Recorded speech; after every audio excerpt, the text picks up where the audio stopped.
Hey guys, welcome to my another video. তো guys, তোমরা কেমন আছো? আশা করি সবাই ভালো আছো। অনেক ঠান্ডা পড়েছে বাইরে, তো ভাবলাম একটা বাড়িতে বসে ভিডিওটা করি। এবং আজকে আমি যে দুটো বিষয় নিয়ে কথা বলবো, অলরেডি ভাই একটা আমি ছবি পোস্ট যেটা অলরেডি ভাইরাল, কে বলে বিপ্লবী, কে বলে ডাকাতে, এবং তার একটা লুক যে ভাইরাল হচ্ছে, সেই লুকটাকে আমি রিয়েকশন দেবো আমার কীরকম লাগলো এবং আমার কীরকম লেগেছে, এবং কী ধরনের দেব শুভশ্রীকে যে টক্কর দেওয়ার মতন এই সিনেমাটা কে বলে বিপ্লবী, সেটাকে নিয়ে কথা বলবো।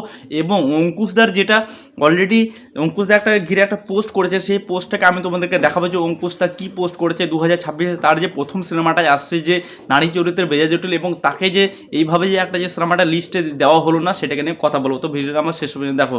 অঙ্কুশদা একটা পোস্ট করেছে, সেই পোস্টটা আমি তোমাদেরকে যেখানে দেখাচ্ছি মোবাইলে, তোমরা দেখতে পাচ্ছ কিনা, এখানে কিন্তু 3টি সিনেমা আছে। এখানে আছে অলরেডি কে বলো বিপ্লবী, কে বলো ডাকাত, এ ব্যাড সিনেমাটা আছে, এবং বিজয়নগরের হিরে, এই 3টে সিনেমার পোস্ট দেওয়া হয়েছে। এবং এই পোস্টটা করেছে অলরেডি কিন্তু যে কালেক্ট টাইমস থেকে পোস্টটা, কিন্তু এই পোস্টে কিন্তু নারী চরিত্রের বেজা জটিল এই সিনেমাটার কিন্তু নেই। এই সিনেমাটা যে নেই, সেটাকে নিয়ে অঙ্কুশদা একটা পোস্ট করেছে যে আমি জানি খুবই ক্ষুদ্রতম অভিনেতা, এবং তাই হয়তো বড় সংবাদপত্র আমার ছবিটা 2026-এ যে আসছে, সেটাকে যে তারা যে এখানে দিল না, তো তারা মনে হয় লজ্জা পাচ্ছে আমার সিনেমাটা যে নারী চরিত্রে বেজা জটিল সিনেমাটা আসছে। সেই জন্য আমার এই যে কালেক্ট টাইম এসে যে এখানে যে জায়গা পেল না, এবং তারা যে এই সিনেমাটাকে শো করালো না, তারা কিন্তু শো করেছে 3টা সিনেমা।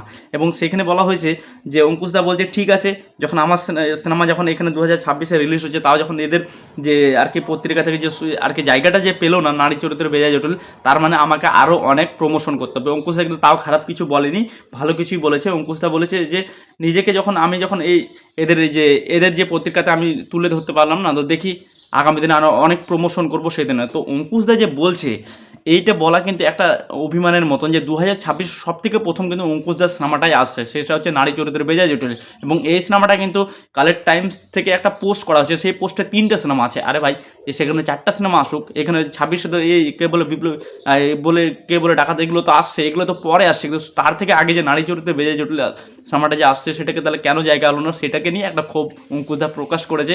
আরে অঙ্কুশদা, যে তারা যদি লজ্জা পায়, আমরা কোনোদিনও লজ্জা পাবো না। আমরা অবশ্যই তোমার সিনেমাটা নিয়ে কথা বলছি, এবং অডিয়েন্সকে বলছি যে তোমার সিনেমা অলরেডি 9 জানুয়ারিতে রিলিজ হয়েছে। কিন্তু এটাকে যে একটা পোস্ট করেছে, সে কিন্তু তার একটা খুব ভালো একটা মোটিভেট কথা বলেছে যে ঠিক আছে, যখন আমি এত প্রমোশন করার পর থেকে আমার সিনেমাটা অলরেডি 2026-এ এই যে কালেক্ট টাইমসে যে জায়গাটা পেলো না, তারা যে আমার সিনেমাটা নিয়ে পোস্ট করতে লজ্জা পাচ্ছে, এবং আমি আগামী দিনে অনেক প্রমোশন করতে হবে, ঠিক আছে, এই ধরনের একটা কথা বলে। এবং অঙ্কুশদা তার যে যতগুলো সিনেমা আসছে, এবং তার যে রক্তবীজ 2 যে এসেছিল পুজোয়, তার থেকে যত গুণ প্রমোশন সে করেছে, তার থেকে ডবল এই নারী চরিত্রের বেজা জটিল এই সিনেমাটাতে কিন্তু সেই প্রমোশন এখন চালিয়ে যাচ্ছে, এবং তার প্রমোশন চলছে। এবং কি বলছে যে আমি আগামী দিনে প্রমোশন করব। এবং তোমরা যে সাইডে পোস্টারটা দেখতে পারো, তোমরা দেখে এখানে পড়ে বুঝতে পারবে, সেই ধরনের অঙ্কুশদা একটা পোস্ট করেছে। এবং অঙ্কুশদা কিছু মাইন্ড করেনি।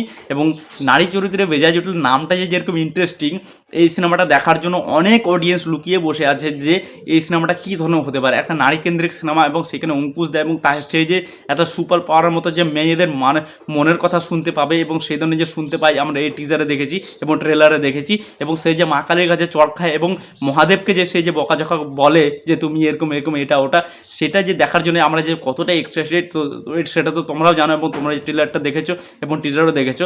এবং অঙ্কুশদা যে এই যে 9 জানুয়ারিতে যে আসছে, এই সিনেমাটাতে একটা বাক্স অফিস ভালো একটা হতে যাচ্ছে। তো দ্বিতীয় যে বিষয়টা নিয়ে কথা বলবো, সেটা হচ্ছে জিদ্দার একটা লুক ভাইরাল। এই লুকটা যে তোমার সাইডে দেখো, এই লুকটা দেখে মনে হয় যে এটা জিদ্দা, এবং ক্যাপ পরে আছে, এবং বুড়া লুক, এবং সেটা পাঞ্জাবি ধরনের সাদা পাঞ্জাবের যেরকম বুড়ো যে ক্যারেক্টারগুলো থাকে, এবং তার যে চুলের যে কাটিংটা বেশ ছোট, মানে বুড়ো হলে যে বড় বড় চুল থাকবে এটা কোনো মানে না, তার যে আর কি চুলের কাটিংটা বেশ ছোট। এবং জিদ্দাকে দেখতে কি লাগছে ভাই, এটা মানতে হবে যে দেব শুভশ্রীকে একটা টক্কর দেওয়ার মতো। যে দেব শুভশ্রী যেরকম তারা যে এই বছরের পুজোয় আসছে, তারা যে একটা ক্লাস হতে যাচ্ছে, দেব এবং শুভশ্রী তারা যে একসঙ্গে আছে, এবং জিদ্দার সঙ্গে যে ক্লাস হচ্ছে, এবং জিদ্দার সঙ্গে ক্লাস হওয়ার মানে কি, দুজনের মধ্যে একটা ফ্যানেদের মধ্যে দ্বন্দ্ব। এবং সেই যে জিদ্দা যে তার যে সিনেমাটা কে বলে বিপ্লবী, কে বলে ডাকাত, এবং রয়্যাল রিভিলে আমরা দেখতে পাচ্ছিলাম জিদ্দার লুক, সেখানে আমরা কিন্তু দুটো লুক দেখতে পাচ্ছিলাম, জিদ্দার যে সোয়াগ এবং জিদ্দার যে এন্ট্রি, এবং ছাতার নিচে যে সেই যে একটা তার যে শু দেখাচ্ছে, এবং অ্যাকশন দৃশ্যগুলো, এবং জিদ্দার যে বাইক নিয়ে যাচ্ছে, এবং তার যে একটা লুক দেখতে পাচ্ছিলাম, সেখানে আমরা দুটো লুক দেখতে পাচ্ছিলাম। এবং এই লুকটা তার মানে 3টা, জিদ্দার তিনটা লুক আর কি, কে বলে বিপ্লব কে বলে ডাকাত সেট মুভিতে থাকতে যাচ্ছে এবং জিদ্দা বেশ একটা দেব শুভশ্রীকে একটা টক্কর দেওয়ার মতন মানে নিয়ে আসছে এবং সেটা কন্টেন্টের দিক থেকে নাকি অনেকটাই ভালো। এবং দেব শুভশ্রীর তারা যে জিদ্দার সামনে আসছে তারাও কিন্তু কন্টেন্ট এবং অ্যাকশন এবং রোম্যান্সের দিক থেকে থ্রিলারের দিক থেকে কিন্তু তারা কিন্তু অনেক চেষ্টা করবে। এবং এবার যে পুজোয় যে ক্লাসগুলো হবে, দেব এসবিএফ নয় এবং জিৎ এসবিএফ নয় এবং সুরিন্দর আর কি দেব এন্টারটেনমেন্ট ভেঞ্চার্স এবং জিৎ ফিল্ম ওয়ার্কস এবং নন্দী মুভিস এদের সঙ্গে কোনো এটা এবার ক্লাসটা হবে অলরেডি দেব এন্টারটেনমেন্ট ভেঞ্চার্স এবং জিৎ ফিল্ম ওয়ার্কস, মানে এই দুটো আর কি দেব ভার্সেস জিৎ। এবং তাদের যে দেব শুভশ্রী এবং টোটারায় চৌধুরী এবং জিৎ এবং তাদের যে সমানে সমানে যে লড়াইটা এবং দুর্গাপুজোয় যে কী ধরনের একটা বক্স অফিস আসতে যাচ্ছে এবং কী ধরনের যে একটা ফ্যানেদের মধ্যে লড়াই হতে যাচ্ছে। এবং আমি তো অনেকটা এক্সাইটেড যে তাদের সিনেমা একসঙ্গে আসছে বলে লড়াই না, কিন্তু লড়াই হবে। কেন বলবো, 2019-এ যখন শেষ থেকে শুরু এবং অলরেডি খাদান বলছে মিস্টেক যে আর কি কিডন্যাপ সিনেমাটা এসেছিলো, তাদের ফ্যানের মধ্যে কতটা ঝগড়া হয়েছিল বা কত মারামারি হয়েছিল। আমি চাই না যে এগুলো হোক, কিন্তু দেব আর কি জিৎ এবং তারা যে একই সঙ্গে যে পুজোয় আবার ক্লাস হচ্ছে, কিন্তু এটা ঠিক যে আমাদের টলি ইন্ডাস্ট্রির জন্য ভালো না, কিন্তু এইভাবে মাঝে মধ্যে ক্লাস হওয়াটা দরকার যে আমরাও দেখতে চাই এবং আমরাও একসঙ্গে যে সিনেমাগুলো জিদ্দার এবং দেবদার তাদের যে সিনেমাগুলো একসঙ্গে আসবে, ফ্যানেদের মধ্যে আলাদা একটা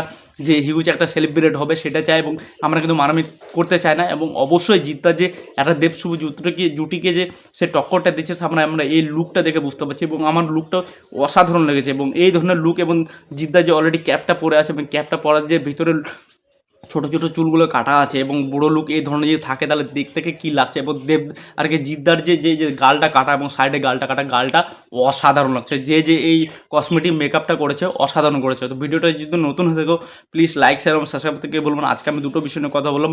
অঙ্কুশ দা অলরেডি যে কালেক্ট টাইমসে তাকে একটা জায়গা দেওয়া হলো না, তার সিনেমাকে নিয়ে কোনো পোস্ট করা হলো না। বছরে কিন্তু 3টে সিনেমার পোস্ট করা হচ্ছে, বছরে কিন্তু 4টা। আরও যেটা সবথেকে প্রথম 2026 আসে সেটা কিন্তু এই আর কি এদের লাইনে যে থাকা দরকার ছিল এবং সেটাকে নিয়ে অঙ্কুশ দা পোস্ট করেছে যে আমার সিনেমাটাকে নিয়ে যে পোস্ট করতে তারা লজ্জা পাচ্ছে বড় বড় সংবাদ মাধ্যম পত্রিকাগুলো, তো সেটাকে নিয়ে পোস্ট করেছে। সে অনেক মোটিভেট যে ঠিক আছে আমাকে আগামী দিনে অনেক প্রমোশন করতে হবে। এবং জিদ্দার যে লুকটা অসাধারণ হয়েছে এবং কে বলে বিপ্লবে কে বলে ডাকাত এবং নারী চরিত্রে বেজা উঠলে সেটা 9 জানুয়ারি আসছে। কে বলে বিপ্লব কে বলে ডাকাত সেটা কিন্তু দুর্গাপুজো আসছে। তো ভালো থাকবা, টাটা টেক কেয়ার। ভিডিওটা আমি এখানে শেষ করছি।